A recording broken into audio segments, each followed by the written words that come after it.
Maggi এমনই একটা জিনিস যেটা ছোট থেকে বড় সবারই খুবই প্রিয়। এইভাবে যদি ম্যাগি বানানো হয় তাহলে ম্যাগির স্বাদ দ্বিগুণ হয়ে যায়। রাস্তার ধারের দোকানগুলিতে এইভাবেই ম্যাগি বানানো হয়, তার কারণ ম্যাগির কোয়ান্টিটি বা পরিমাণটাও বেশি হয় এবং টেস্টও ভালো হয়। প্রথমে আমি তেলটা গরম করে তেলের মধ্যে আমি গাজরগুলো ভেজে নিচ্ছি। এরপর পেঁয়াজ আর ক্যাপসিকামটাও একটু হালকা করে ভেজে নেব। এইভাবে ম্যাগি বানালে সবজিগুলো কিন্তু বেশি ভাজলে ভালো লাগবে না। এবার ম্যাগিটা আমি অ্যাড করে দেব এবং ম্যাগিটা একটু ভেঙে দেব।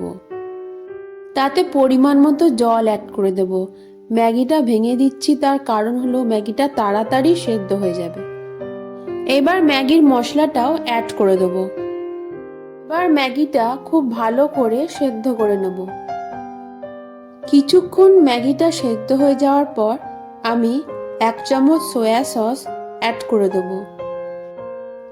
আবারও 2 মিনিটের জন্য একটু সেদ্ধ করে জলটা একটু শুকিয়ে গেলে আমি পরিমাণ মতো টমেটো সস দিয়ে দেব। ওপর থেকে অল্প করে একটু ধনেপাতা কুচি ছড়িয়ে দেব। তৈরি হয়ে গেল এই শীতের দিনের মশলাদার এবং হেলদি ম্যাগি রেসিপি।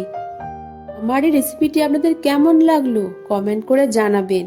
আরও নতুন নতুন ভিডিও দেখতে আমার চ্যানেলটা সাবস্ক্রাইব করে দিন এখনই।